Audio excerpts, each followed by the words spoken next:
જય માતા ખેડૂત મિત્રો, આજે તારીખ 17 નવેમ્બર 2024 ને આજની સવારની હવામાન અપડેટની અંદર માહિતી મેળવીએ તો ગુજરાતની અંદર દિવસ દરમિયાન મહત્તમ તાપમાન અને રાત્રિ દરમિયાન તાપમાન કેવું જોવા મળશે, ક્યાં ઠંડીનો ચમકારો જોવા મળશે તેની સંપૂર્ણ માહિતી મેળવીશું.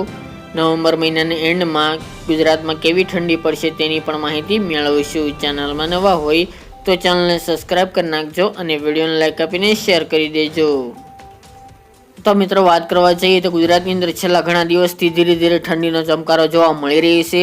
એનું એ કારણ હતું ખાસ કરીને વેસ્ટર્ન ડિસ્ટર્બન્સ ઉત્તર ભારતના વિસ્તારમાંથી એક પસાર થયું છે, જેના કારણે જમ્મુ કાશ્મીર છે, લેહ લદ્દાખ, શ્રીગઢ તેમજ મનાલી સહિતના ભાગો અને હિમાલયના પ્રદેશોની અંદર હિમવર્ષા જોવા મળી હતી, પરંતુ એટલા પ્રમાણે નથી જોવા મળી, જેના કારણે ગુજરાતમાં એક ઠંડીમાં મોટો વધારો નથી જોવા મળ્યો. પરંતુ આ હિમવર્ષાને કારણે ચાના ઠંડા પવન ગુજરાત સુધી પહોંચ્યા છે, જેના કારણે 2-3 દિવસથી ગુજરાતમાં ઠંડીનો ચમકારો જોવા મળી રહ્યો છે. હજુ ગુજરાતની અંદર ઠંડીમાં વધારો થાય તેવી સંભાવના રહેલી છે. હવે દિવસ દરમિયાન ઠંડીમાં વધારો થાય તેવું અનુમાન રહેલું છે. તેમજ 22 તારીખ આસપાસ ફરી એક વેસ્ટર્ન ડિસ્ટર્બન્સ આવી રહ્યું છે, જેના કારણે ઉત્તરના વિસ્તારોની અંદર હિમવર્ષાની સાથે વરસાદ પણ થવાના છે, જેના કારણે હજુ પણ તાપમાન નીચું આવે અને ઠંડીમાં વધારો થાય નવેમ્બર મહિનાના એન્ડમાં તેવી શક્યતા રહેલી છે. હાલની વાત કરીએ તો આજની અપડેટ પ્રમાણે રાત્રિનું તાપમાન ઘણા બધા ભાગોની અંદર 17-18 ડિગ્રી જોવા મળી રહ્યું છે,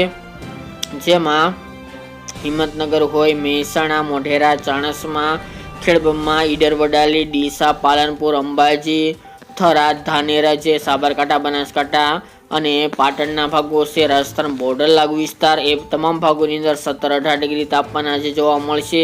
તેમજ દાહોદ છે, ગોધરા, મહીસાગર, પંચમહાલ, અરવલ્લી, બાંસવાડા એ વિસ્તાર, લુણાવાડા, કપડવંશ છે, નડિયાદ છે, ધોળકા, અમદાવાદ સહિતના ભાગો, વિરમગામ જે મધ્ય પૂર્વ અને ઉત્તર, આ તમામ ભાગોની અંદર 18, 19 અને 17 ડિગ્રી તાપમાન જોવા મળશે રાત્રિનું.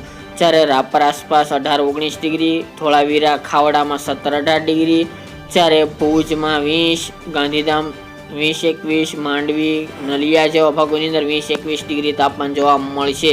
જ્યારે સૌરાષ્ટ્રની વાત કરીએ તો રાજકોટ, જૂનાગઢની વચ્ચેના વિસ્તારની અંદર 18-19 ડિગ્રી, અમરેલીમાં પણ 18-19 ડિગ્રી, જ્યારે ભાવનગરમાં તાપમાન 20 ડિગ્રી આસપાસ, ઉના, વેરાવળ, રાજુલામાં 21 થી 23 ડિગ્રી, દ્વારકામાં પણ 21, 22, 23 ડિગ્રી, જામનગરમાં 20-21 ડિગ્રી, મોરબી અને સુરેન્દ્રનગરમાં 19-18 ડિગ્રી તાપમાન જોવા મળે તેવી શક્યતાઓ રહેલી છે. તો મિત્રો, ખાસ કરીને ગુજરાતમાં જે લઘુત્તમ તાપમાન 20 ઉપર ચાલી રહ્યું છે, જેમાં ઘટાડો થઈને જ્યારે તાપમાન મોટાભાગના તમામ ભાગોની અંદર 20 ડિગ્રી કરતાં પણ નીચું તાપમાન જોવા મળી રહ્યું છે. આગામી દિવસોની વાત કરીએ તો ઠંડીમાં વધારો થવાની શક્યતાઓ દેખાઈ રહી છે, જેના કારણે તાપમાનમાં પણ ઘણો બધો ઘટાડો જોવા મળશે રાત્રિમાં. ખાસ કરીને આપણે જણાવ્યું હતું તે મુજબ કે 20 તારીખ બાદ તાપમાનમાં ઘણો બધો ફેરફાર જોવા મળશે. રાત્રિના તાપમાનમાં સૌરાષ્ટ્રના મોટાભાગના વિસ્તારની અંદર 18 ડિગ્રી આસપાસ તેમજ તેના નીચે જૂનાગઢ, રાજકોટ, જામનગર જેવા ભાગોની અંદર તાપમાન નોંધાઈ શકે છે. કચ્છમાં એ ભાગોની અંદર પણ 15-16 ડિગ્રી થવાની શક્યતાઓ રહેલ છે. રાપર, ધોળાવીરા, ખાવડા, અડેસર સહિતના ભાગો, નલિયા સહિતના ભાગોની અંદર તાપમાન થોડું ઊંચું જોવા મળશે. જ્યારે ઉત્તર ગુજરાતની અંદર અમુક સેન્ટરોની અંદર 15 ડિગ્રી આસપાસ તાપમાન જવાની પણ શક્યતાઓ દેખાઈ રહી છે, જેમાં રાધનપુર હોય, થરાદ, ધાનેરા, આબુ, અંબાજી, પાલનપુર, ડીસા, મહેસાણા જે બનાસકાંઠા પાટણનો વિસ્તાર છે, તેમજ ખેડબ્રહ્મા, ઈડર વડાલી, સાબરકાંઠા, અરવલ્લીના ભાગોની અંદર પણ 15 થી લઈને 17 ડિગ્રી તાપમાન જોવા મળશે. અમદાવાદમાં પણ 14, 15, 16 ડિગ્રી તાપમાન જવાની સંભાવના રહેલી છે. જ્યારે પૂર્વ ભાગની અંદર પણ 15 થી લઈને 17 ડિગ્રી, દાહોદ, ગોધરા, મહીસાગર, પંચમહાલમાં તાપમાન જોવા મળશે. દક્ષિણની વાત કરીએ તો અમોદ, ભરૂચ, રાજપીપળા, નર્મદામાં અને વડોદરામાં 16-17 ડિગ્રી, સુરત, વડોદરા અને અન્ય ભાગો, વલસાડ, વાપી, કપરાડા, ડાંગમાં પણ 18-19 ડિગ્રી તાપમાન જોવા મળે 22 તારીખ બાદ તેવી શક્યતાઓ રહેલી છે. તો એકંદરે ગુજરાતમાં ઠંડીનો વધારો થઈ શકે છે. જ્યારે દિવસ દરમિયાન તાપમાન હાલ જે ચાલી રહ્યું છે તે મુજબ વાત કરીએ તો ખાસ કરીને તાપમાનમાં પણ 1 થી 1.5 ડિગ્રીનો ઘટાડો જોવા મળી રહ્યો છે. મોટાભાગના વિસ્તારની અંદર તાપમાન અત્યારે 30 આસપાસ જોવા મળી રહ્યું છે.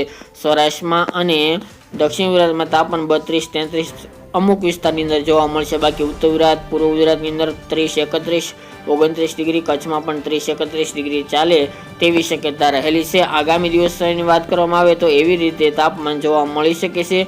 બાકી કોઈ મોટા ઉલટફેર થવાની શક્યતાઓ જોવા મળતી નથી, જેની તમામે ખેડૂત ભાઈ નોંધ લેવી, કારણ કે 20 તારીખ બાદ ખાસ કરીને મોટાભાગના તમામ ભાગોની અંદર તાપમાન 30 ડિગ્રી નીચે જોવા મળશે બપોરનું, એટલે ગરમીમાંથી સંપૂર્ણપણે છુટકારો મળે તેવું અનુમાન રહેલું છે. બાકી ગુજરાતમાં હમણાં વાતાવરણમાં કોઈ પણ ફેરફાર થાય તેવા સંજોગો જણાઈ રહ્યા નથી, એટલે કોઈ ખેડૂત ભાઈને ડરવાની જરૂર નથી. તેમજ હવામાન સાવ સૂકું રહેવાની શક્યતાઓ રહેલી છે. પવનની ઝડપ સામાન્ય જોવા મળશે. રાત્રે વહેલી સવારે દિવસ દરમિયાન હવે ઠંડીનો ચમકારો જોવા મળી શકે છે. બાકી પવનની સ્પીડ નોર્મલ કેટેગરીમાં જોવા મળશે. ઝાકળ વરસાદની પણ સંભાવનાઓ જણાતી નથી. તો મિત્રો, આ અત્યારની વહેલી સવારની અપડેટ. ફરી એક નવા વિડીયો સાથે મળીશું.